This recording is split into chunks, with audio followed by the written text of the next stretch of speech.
Queridas irmãs, queridos irmãos, nossos encontros aqui em nossa instituição, nas noites de segunda-feira e de quinta-feira, são norteados pelo Evangelho segundo o Espiritismo, seus diversos capítulos, passo a passo, sem saltos, sem alteração nessa rotina, nós seguimos, um depois do outro. E quando falamos isto, nosso desejo é informar a vocês, tanto quanto informar você que está em casa, que está assistindo a TV Alvorada Espírita nesse momento, que poderá acompanhar o nosso comentário sobre o Evangelho segundo o Espiritismo, seja através da leitura prévia, seja através da leitura posterior sobre o tema que estamos comentando. Se você acessar o nosso site Mensagem Fraternal, você que não tenha o Evangelho, poderá encontrá-lo ali.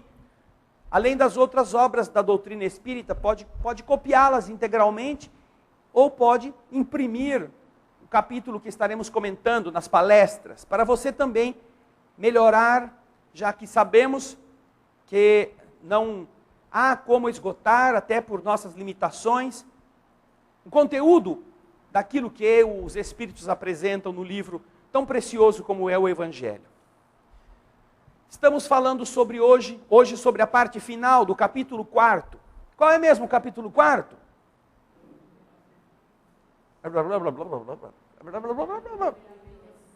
Ninguém pode ver o reino de Deus se não nascer de novo.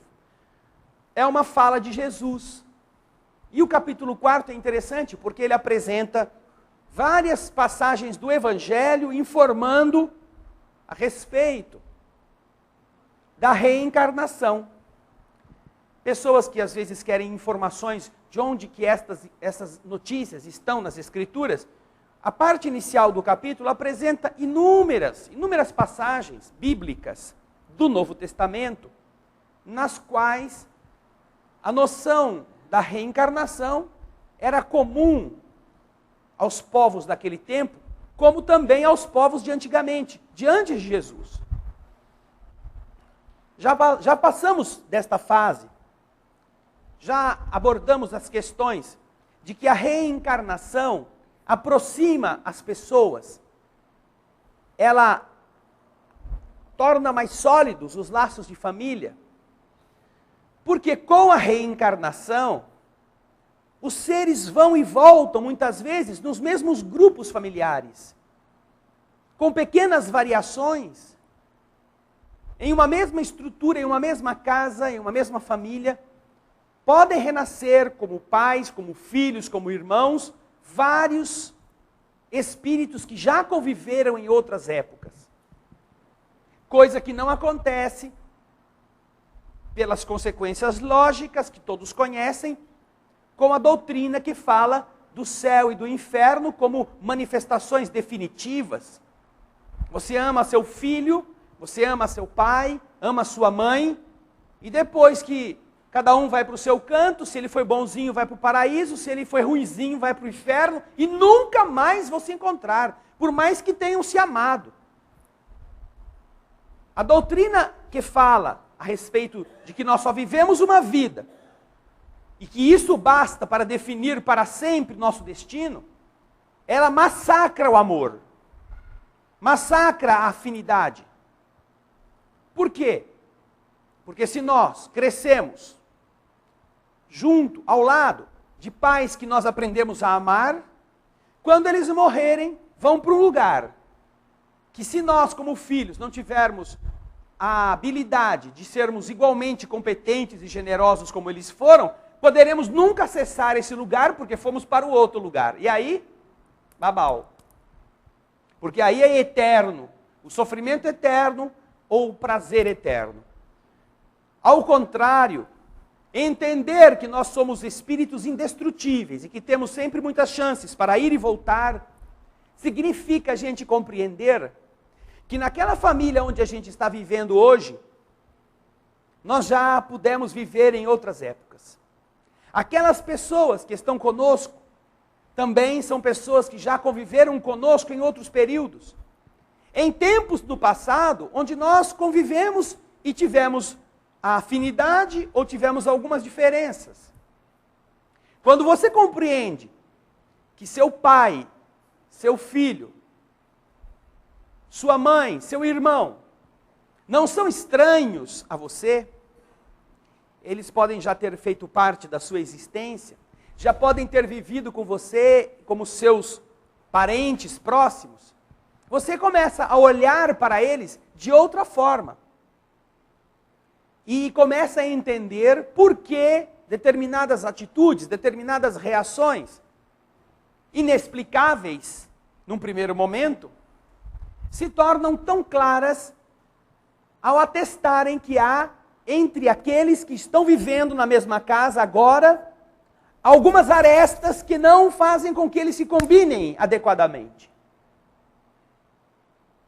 Inexplicáveis quando observamos pelo lado da unicidade da vida, quando observamos pelo lado de que não nos conhecíamos antes e agora chegamos aqui caindo, né, do pé por estarmos maduros, todos no mesmo cesto. Por que eu tenho que aguentar esse fulano que é tão intransigente, essa menina que é tão cheia de manias? Por quê? Que eu não mereço ter essa companhia do meu lado?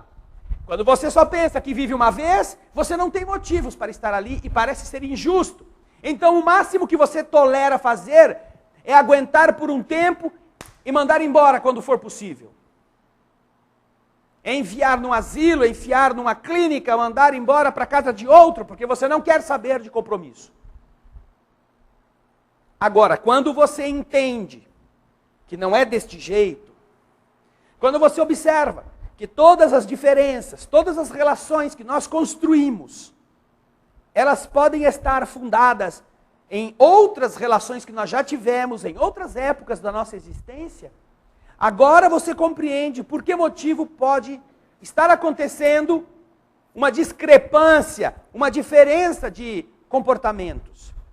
Podem ser pessoas que já não se toleraram um dia e que agora voltaram, que foram adversários e que agora se uniram, que foram um competidor do outro e que agora tem que conviver como irmãos numa mesma casa. Não vão perder, de repente, aquele antagonismo. Mas agora, como estão submetidos ao regime familiar, como irmãos que vão dormir e vão ter que dividir, às vezes, a mesma cama, a mesma roupa, o mesmo travesseiro, o mesmo quarto, a mesma comida, começam a ter um pelo outro, não mais aquele antagonismo, aquela coisa de brigarem constantemente. É meu, é meu, é meu. Você aprende pela força das coisas, a dividir, compartilhar, a meditar sobre isso. Por isso que também a reencarnação, como a expressão de uma lei natural, é a maneira pedagógica, é a maneira educativa, que Deus permite que as nossas relações sociais, as nossas relações familiares, promovam o melhor que há em nós. Claro, sem esquecer de que existem pessoas que, por serem imaturas, por serem invigilantes, por serem pessoas mesquinhas ainda, não valorizam a família. Continuam sendo aquelas pessoas que não têm nenhuma responsabilidade com afetos que estão sob sua responsabilidade de educar. São pessoas indiferentes, imaturas, mas, por causa da reencarnação, aprenderão um dia. Aprenderão. Sabe por quê? Porque todas as pessoas que, estando na Terra hoje, não valorizarem a família que possuem, não valorizarem nem o pai, nem a mãe, nem os irmãos, e escarnecerem e nada fizerem para cooperar nesse entrosamento, vão perder o corpo um dia, mais cedo ou mais tarde, vão morrer no corpo. Mas estão, numa próxima vida, preparando uma existência onde não tenham nem pai e nem mãe que cuide deles. Renascer sozinho. Não porque vai nascer, né, de uma toceira de erva cidreira. Nasceu ervinha cidreira, apareceu ali sozinho. Não. Vai nascer de pai e de mãe. Mas vai nascer em um ambiente em que pai e mãe não queiram saber dele. E abandonem essa criança ao sabor da brisa. Como existem milhares de crianças ou milhões de seres humanos que precisaram nascer passando desde o berço pela experiência do abandono, da creche, do orfanato.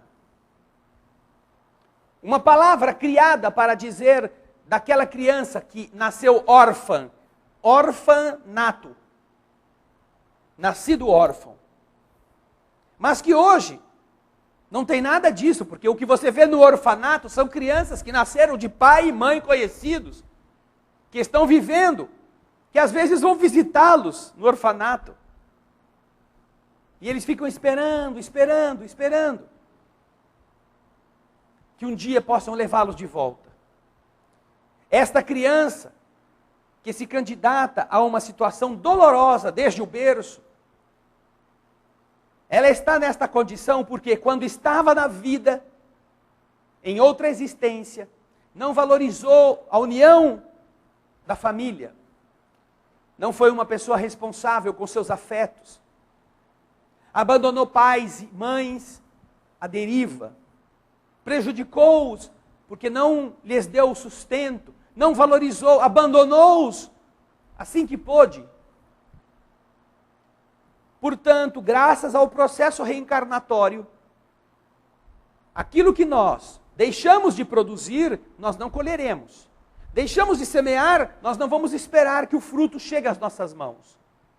Mas, se queremos um futuro, se queremos ter um ambiente familiar agradável, se queremos ter não só o corpo de carne em ordem, mas também o organismo dos afetos funcionando, você hoje é capaz de vencer obstáculos que te afastam de pais, de mães, de irmãos, para cercarem-se mais, para superarem diferenças, e com isto, fazerem deste cimento afetivo algo que perdure pelas gerações e pelas possibilidades de voltarem juntos em outra ocasião, atraídos pela afetividade.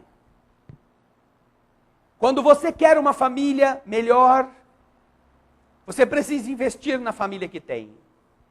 Se você deseja um outro futuro, em uma outra existência, em uma outra vida, para a qual todos estamos condenados, a sua conduta na vida de agora definirá que família será a sua.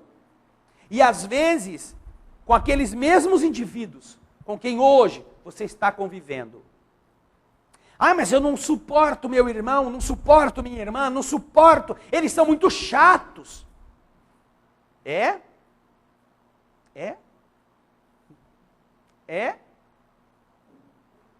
Eles são muito chatos. Então, trate de gostar deles, porque se você não gostar deles, vai ter que nascer de novo o irmão deles, na outra existência. E se já aguentar um chato numa vida não é fácil, imagina aguentar 2, 3, até aprender a gostar dele. Não é? Não é melhor já começar a gostar na primeira? Detesto matemática. Ah, eu estudo tudo na escola, tudo eu estudo, mesmo matemática, odeio fazer conta. Tá bom. Não estuda matemática. O que vai acontecer? Vai passar em tudo e bombar na matemática. Vai ter que fazer tudo de novo. Vai ter que estudar matemática tudo de novo. E se bombar de novo, vai estudar matemática de novo. Não será muito mais fácil você vencer o antagonismo de não gostar da matemática? Falar, quer saber de uma coisa? Eu vou aprender esse raio dessa matemática.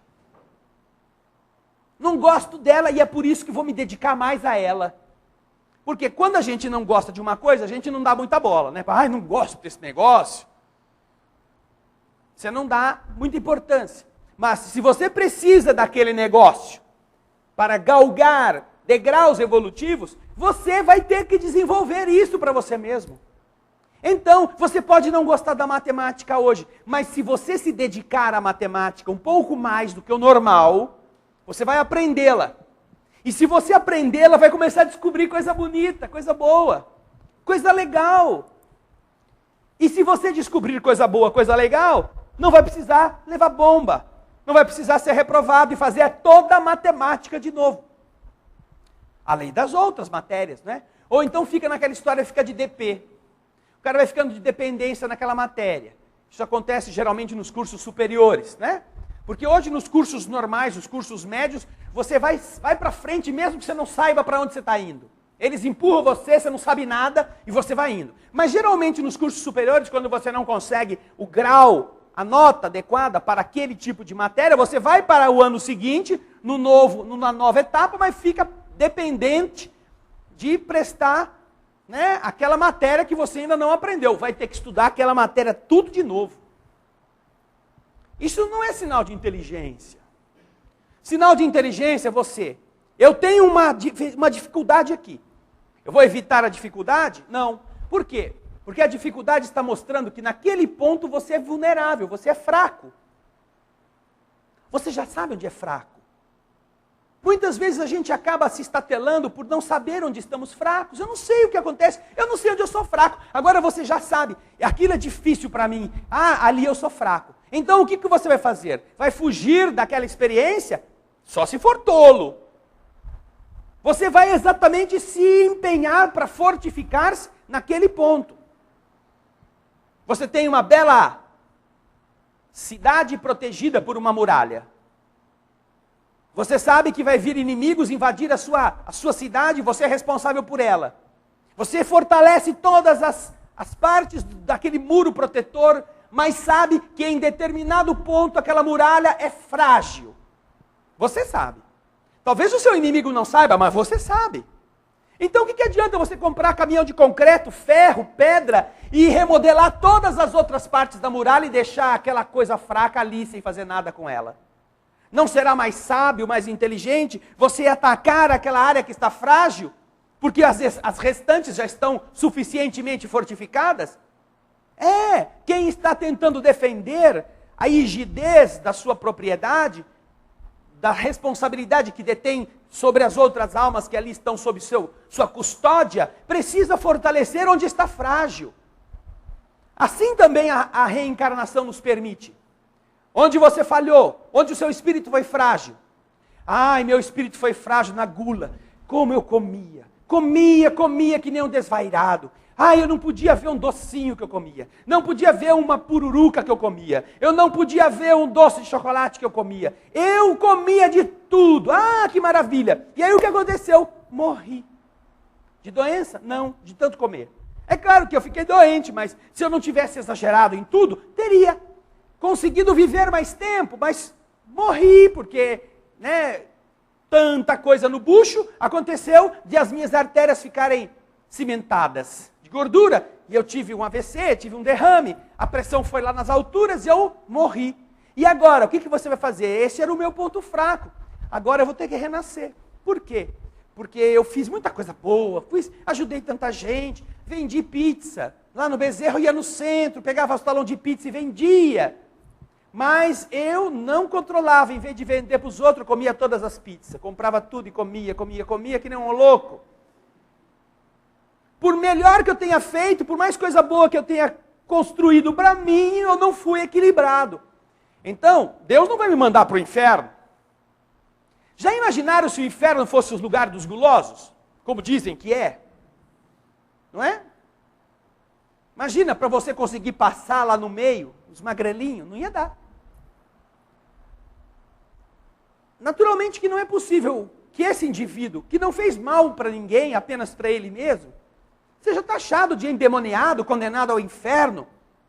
Mas ele precisa reparar um problema que não é do corpo, um problema que é do espírito. Então ele renasce. Não vai sofrer com Satanás. Ele renasce. Só que aí vai ter um probleminha no seu corpo. Ele vai ter a gula ainda carregada no seu espírito. Ele não deixou de ser ele. Continua sendo o mesmo cara. Tendo a mesma inclinação. Tendo a mesma fraqueza. Só que ele vai ter um problema, uma disfunção no corpo. Esse é o ponto fraco dele. Então aí o destino mostra a ele que ele precisa trabalhar. Então, em determinado momento da vida, desenvolve uma doença chamada diabetes.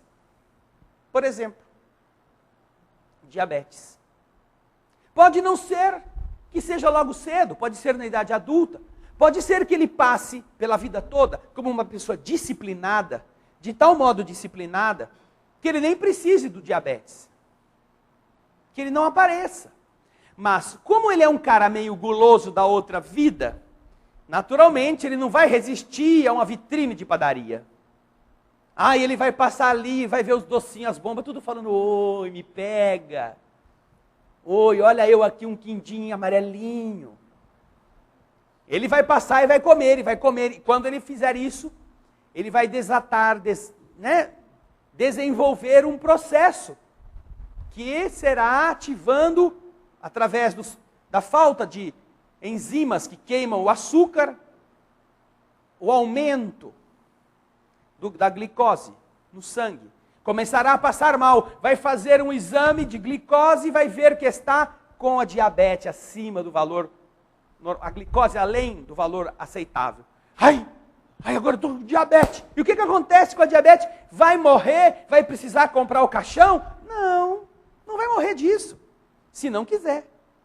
Vai ter que fazer o quê? Disciplinar a boca. Renasce para recolocar-se em equilíbrio.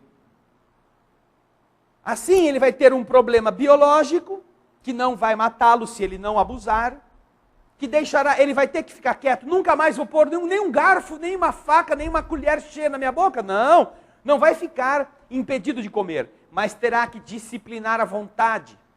Não poderá ser escravo dos seus prazeres alimentares. Ele precisará dizer, eu gosto muito desse doce, mas não posso. Antigamente ele falava assim, eu não posso, mas eu gosto muito desse doce. Na outra vida. E aí ia para o bucho, ia comendo, e ele ia tudo. E aí soltava o cinto, só abria a calça, descia o zíper, cobria com a toalha, para ninguém ver, só para caber. Agora é o contrário. Eu gosto muito desse doce, mas não posso. A ordem das coisas agora se altera por causa de um problema. E antes ele fazia o que dava na telha, mas agora não. Agora ele sabe que se ele abusar, quem é que vai sofrer? Ele mesmo. Vai ter o risco de perder a visão, vai poder ter um problema circulatório grave, começar a amputar os dedos, amputar o pé, não terá circulação adequada, vai ter problemas de cicatrização. Se ele abusar, se ele não for disciplinado, ele acaba com ele mesmo. E sofrerá ele próprio por efeito daquilo que ele escolheu. Mas essa é uma condenação que não é de Deus, é dele. Ele próprio fez isso. A reencarnação na família é a mesma coisa. Você descobre um ponto fraco, não gosta de um parente, não gosta de um ente que convive com você, tem alguma diferença com ele. Se você é inteligente, você vai reforçar aquele ponto frágil tentando acercar-se dessa pessoa. Tem um amigo que vem aqui à nossa casa e que tem uma filha com problemas, uma filha difícil. Saída da adolescência, entrando na fase adulta, de repente parou de conversar com o pai. E ele vem e sempre me fala, fulano não veio. Eu estou vendo. Fulano não fala comigo. Eu estou vendo. Vai com calma, tenha paciência com ela. Minha filha não quer saber de mim. Calma, ore por ela, põe o nome dela aqui que a gente vai rezar. Agora olha como são as coisas. Semana passada, disse a ele assim, diga para sua filha, manda um recado meu para ela, diga para sua filha que eu estou perguntando dela, que faz tempo que ela não vem. Tá bom, vou dizer. Hoje ele veio aqui. Abracei-o. E aí? Deu o recado para sua filha? Não. Não dei o recado. O que custa abrir a boca e falar para ela, fulana, o André falou que faz tempo que você não vai lá, que ele queria ver você. Não custa nada. Mas custa. Custa o quê? Ao orgulho dele. E como dói no orgulho ele descer do pedestal de ser o homem que a filha não fala com ele, ele também não fala com ela. Esta situação se prolonga. Daí falei assim para ele, pelo jeito você está esperando que eu escreva um bilhete, não é?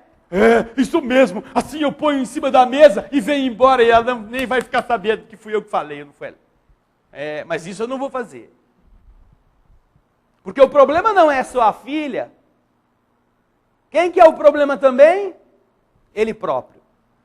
Provavelmente a filha não fala, porque ele também, no seu orgulho, deve ter falado o que deu na telha falar, deve ter posto a maneira dele ser, e a filha, que já é mulher ou quase adulta, discorda, quer mostrar que também tem o seu temperamento, e então rompe relações.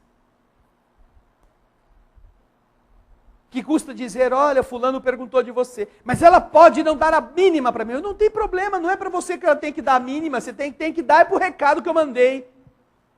Quem sabe, por causa do recado, ela não volta. E por que é importante que ela volte?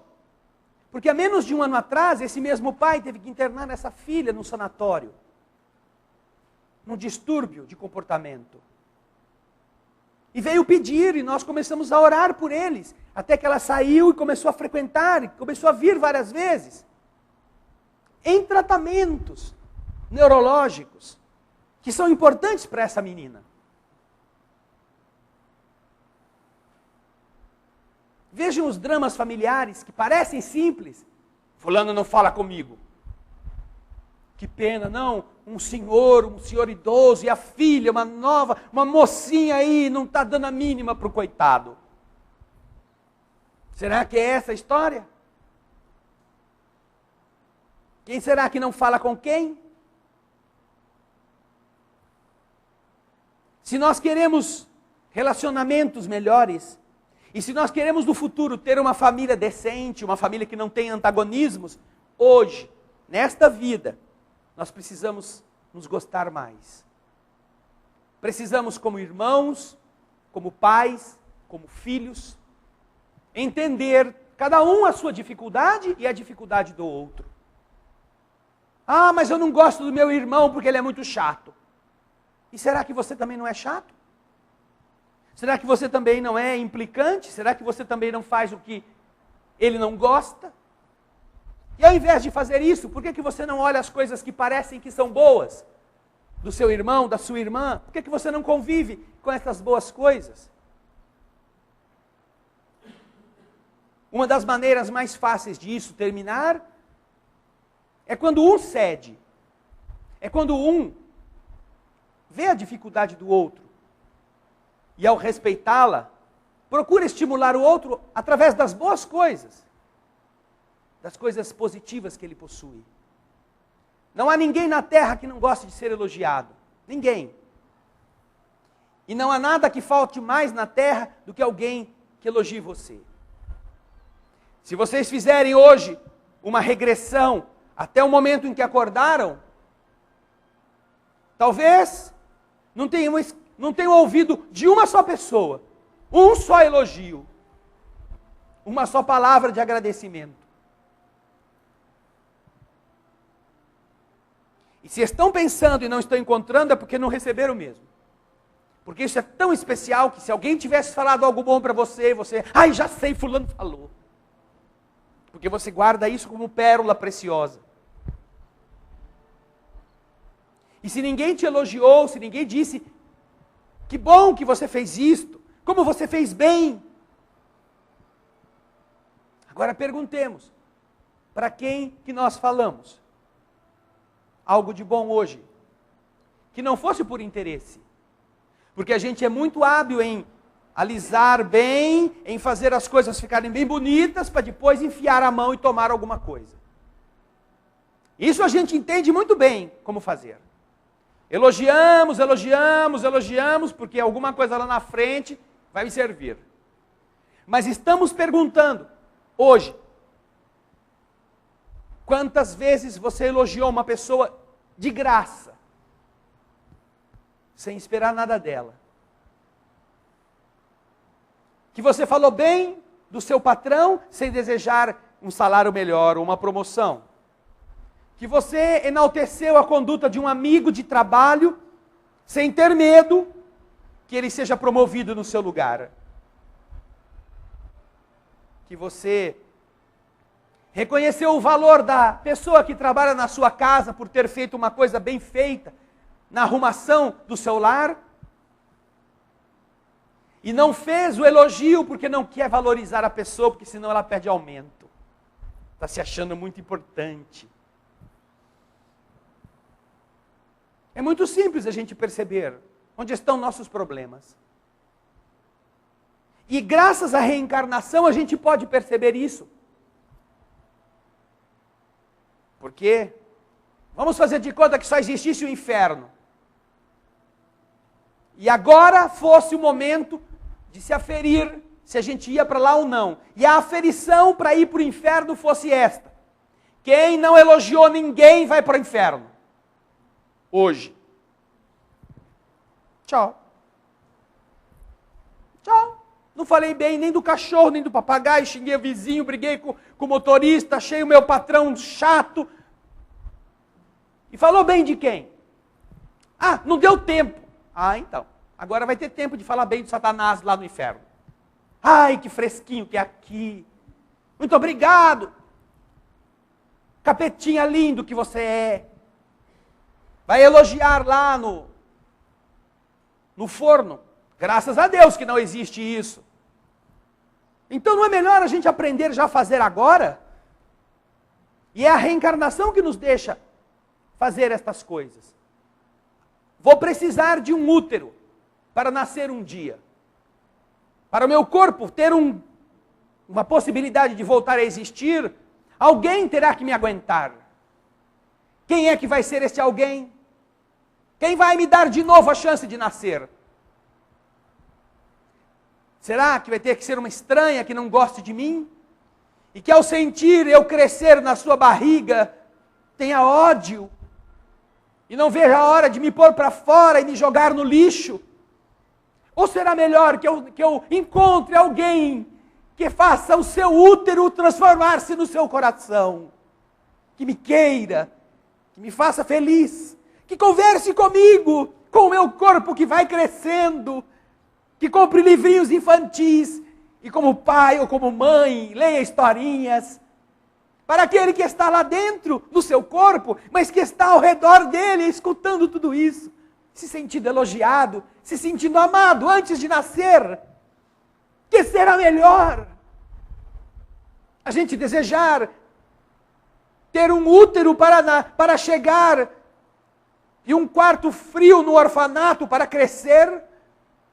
Ou desejar modelar na nossa vida de agora o afeto necessário para que daqui, quem sabe, a 40, 50, 90, 120 anos, nós sermos bisnetos de nós mesmos. Nós que educamos nosso filho no carinho, no afeto, na boa vontade, que se casou recebendo estes ensinamentos de beleza, e que se uniu a uma outra mulher que ele cultivou esses mesmos ensinos, e que deram aos seus filhos, os netos, algo igual, semelhante, de carinho, de afinidade, de respeito, de afetividade. E aí você perde a vida rodeado pelos seus filhos e pelos seus netos, despedindo-se deles por um tempo, chegando do lado de lá e percebendo que você precisa voltar dali a algum tempo. Prepara-se, espera. Seus filhos envelhecem, já não podem mais ser seus pais. Mas seus netos estão crescendo. Estão ingressando na fase adulta. Estão ali dispostos a criarem família. E então você pede que naquela família que um dia você modelou, com conselhos, com coisas boas, aqueles que agora seriam os seus pais, possam te receber como o avô deles que precisa renascer, sendo bisneto dele mesmo. Como é linda a maneira pela qual o amor aproxima as criaturas. Porque será muito melhor renascer num berço, acolchoado por você mesmo no passado,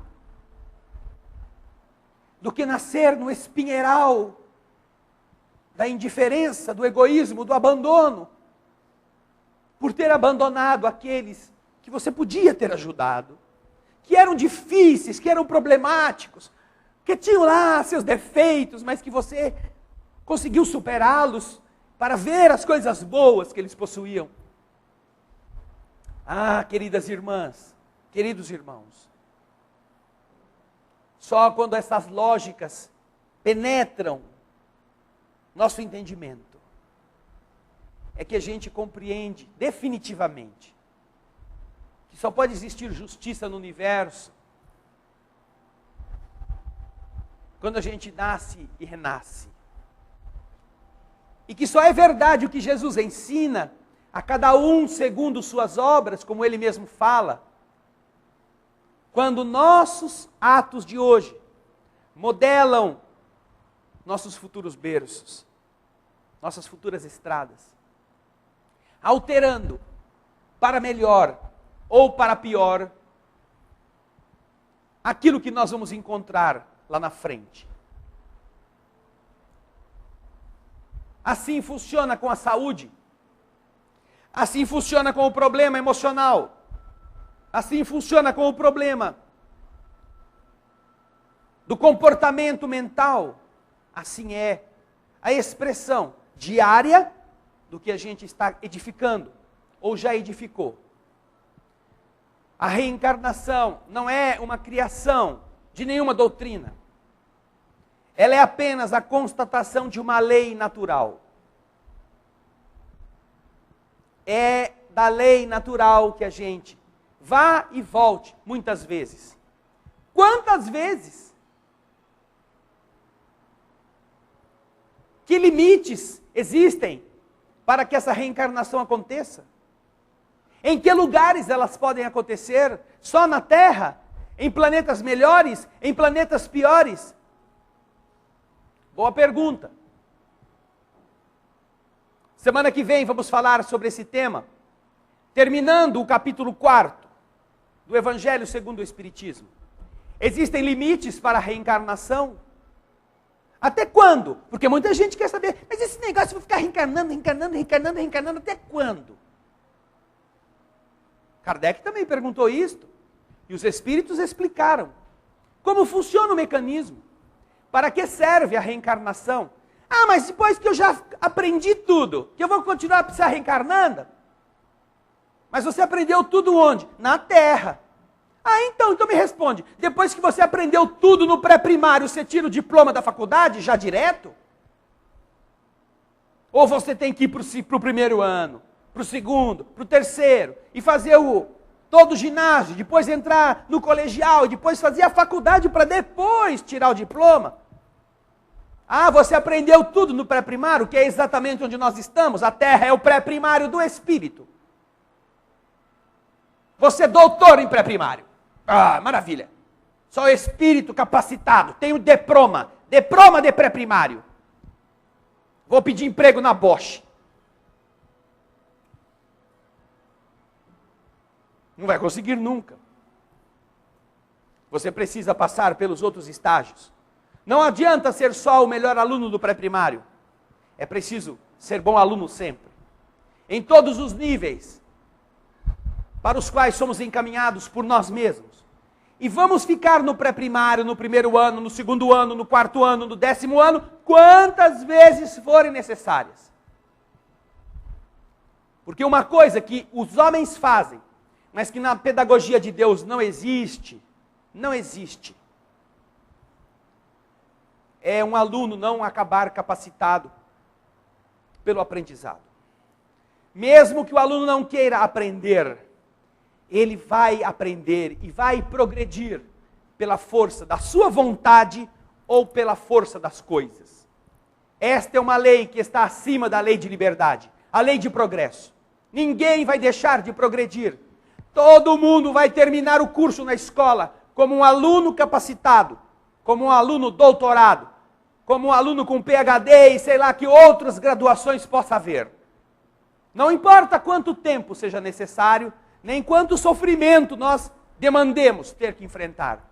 Mas todos nós que estamos aqui, todos vocês que estão aí em suas casas, todos iremos passar de ano com mais ou menos tempo, repetindo as mesmas lições. Inteligente será aquele que aproveitará ao máximo cada estágio onde se encontre. Este sim, passará por menos dores, por menos desafios, e aprenderá a ser mais feliz, mais depressa. Por isso, queridas irmãs, queridos irmãos, quando você olhar para a sua família, não importa se você já tem cabelo branco, ou se você é menininho com sono, ou menininha bonita, não importa que idade você tenha, a sua família de hoje, você pode melhorá-la. Você pode ajudar a que ela se estruture melhor, porque a família que você tem hoje, provavelmente vai ser a mesma que você vai ter na próxima existência. Aquelas mesmas pessoas, em posições diferentes. Hoje você é rebelde com o seu pai e com a sua mãe? Amanhã você vai ser mãe ou vai ser pai, e você terá filhos. E aí você vai ver que boa coisa você atraiu para morar com você, para crescer dentro da sua barriga. Vão pôr um Ronaldinho que vai ficar chutando você desde quando estiver sendo gerado.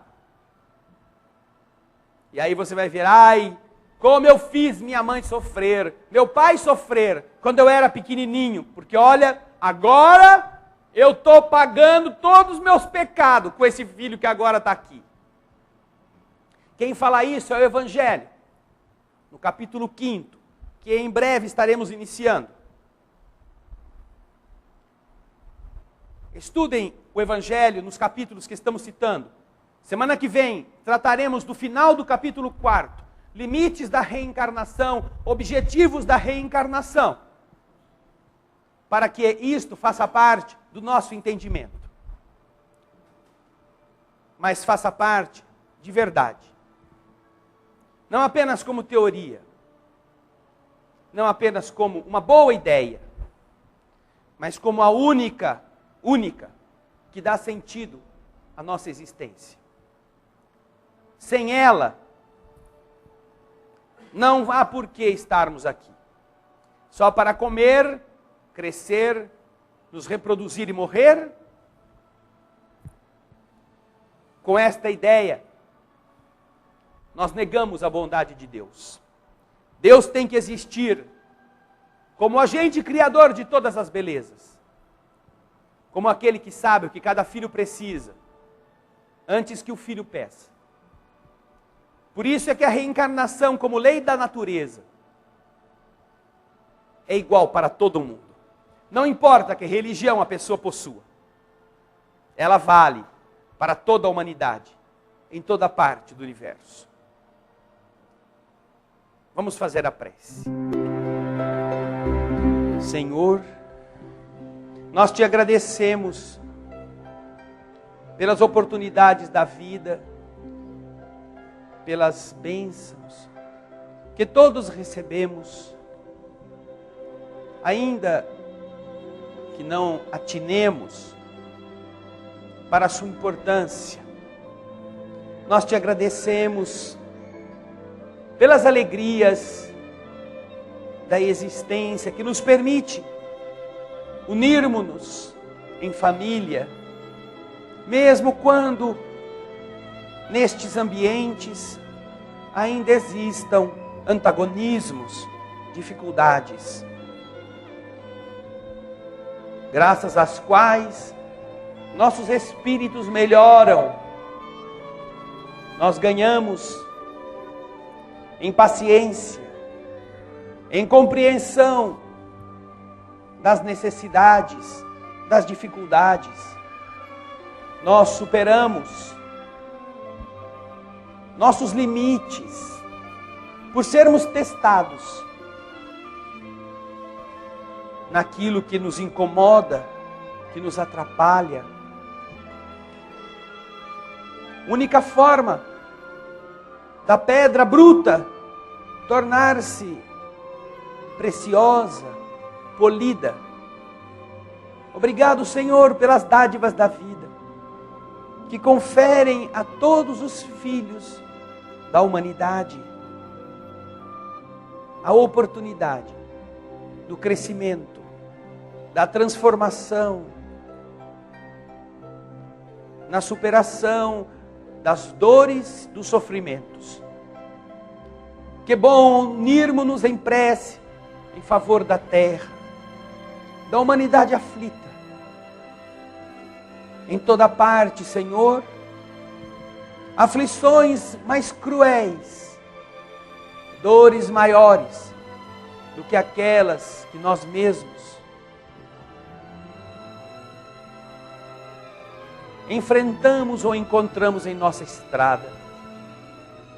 Em todas as partes do mundo, em terras distantes, ou mesmo próximos da nossa moradia, não é difícil encontrar os aflitos da noite, os desesperados do dia, pelos quais muitas vezes nada podemos fazer, mesmo quando desejemos, mas pelos quais todos poderemos pedir ao Criador que os abençoe, que os ampare, que fortaleça a vontade daqueles que estão em hospitais esperando a morte chegar. Que possa, Senhor, a nossa pequena oração, o nosso modesto cantar, beijar a fronte dos desabrigados, dos desesperados, dos que morrerão de frio nesta noite, enquanto nossos cobertores estarão nas gavetas, nossas blusas penduradas nos cabides. Abençoa, Senhor, para que ao menos na prece a gente possa enviar-lhes o calor que os faça sobreviver ao dia que amanhece. Ajuda-nos, Senhor, a ouvir o que vamos cantar. Almas do céu, ouvi o doce canto do